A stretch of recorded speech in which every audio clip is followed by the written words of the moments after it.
Снос Ош шаарында бул сөз азыркы тил менен айтканда трендке айланды. Бүгүнкү күндө каланын туш тарабында снос жазуусу калтырылган. Мунун жыйынтыгында мыйзамсыз курулуштар четинен тазаланууда. Жалил Атамбаевка, Жогорку Кеңештин депутаты Шарапат Эжебизге, Азамат Арапбаевка, анан ЭМПА заправкасынын ээси Алмаз деген мырзага караштуу жерлер.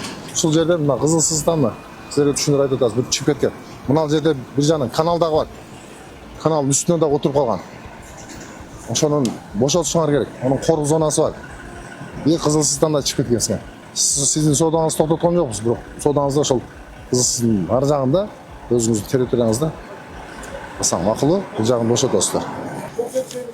Көрүнгөн жерине да жазып болот. Жеңишбек Шерматовичтин тапшырмасы боюнча, протокол тапшырмасы боюнча Кабинет министрликтин токтоо менен бекитилген башкы пландын негизинде кызылсыздардын бардыгын көрсөтүп, эскертүүлөрдү берип келатабыз.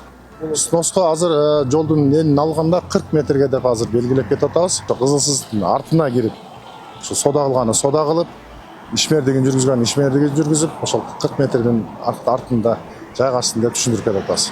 Көп жерлерди жаап коюп каналдарды, анан муниципалитеттин жерлеринде жеңил типтеги конструкциялар турат, контейнерлер турат, комоктор турат. Булардын бардыгын бүгүн оны эскертүүсүз эле алып кетебиз, анткени алардын уруксат кагаздары жок. Жолдун полосасы көбөйөт, одан кийин зеленый полоса болот, кийин ички тротуарлар, велодорожкалар, озеленениялар бардыгы көрсөтүлүп кетиш керек, камтыш керек.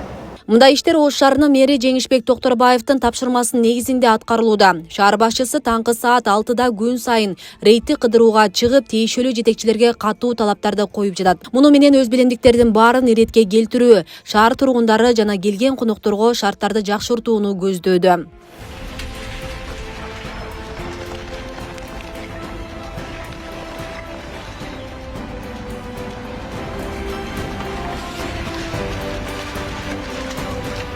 Это уже асфальтка кирди, бул жол проектке кирди. Акча бөлүндү уже даяр. Кезектеги рейд бүгүн 27 февралда аэропортко алып баруучу кошумча көчөлөрдүн биринде болду. Ош көчөсүндө жарыктандыруу, тротуар, тазалык маселесинде көйгөй бар. Ошол эле мезгилде кызылсыздыкка чыгып кеткен мыйзамсыз курулуштар да аныкталды. Ага ылайык бул көчө дагы кеңейтилип калууна келтирилет. Мына тротуарда отурат. Каякта эл каяктан басат? Мына кара. Жанекте койчу, карасаң, ушу сиздин ишиңизде. Ошол быйылкы Жок, алгыла. Моягында порядок навод эткиле. Кадамдаңыз канча чыгыптыр?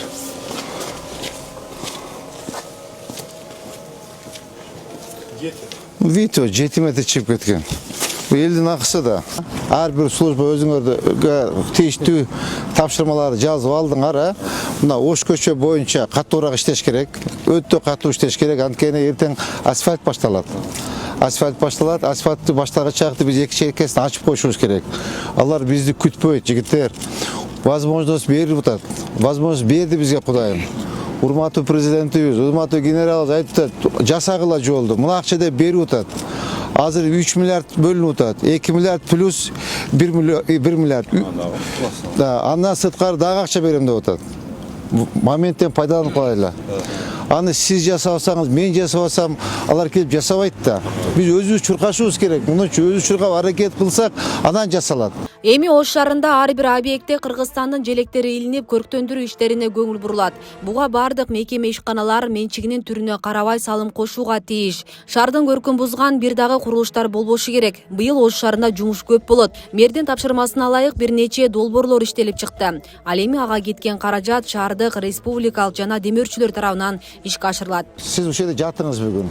Могу бүтүрүп полностью, могу бүтүрөбүз, контейнер алдырып өзүнүн территорияга алып кирсин.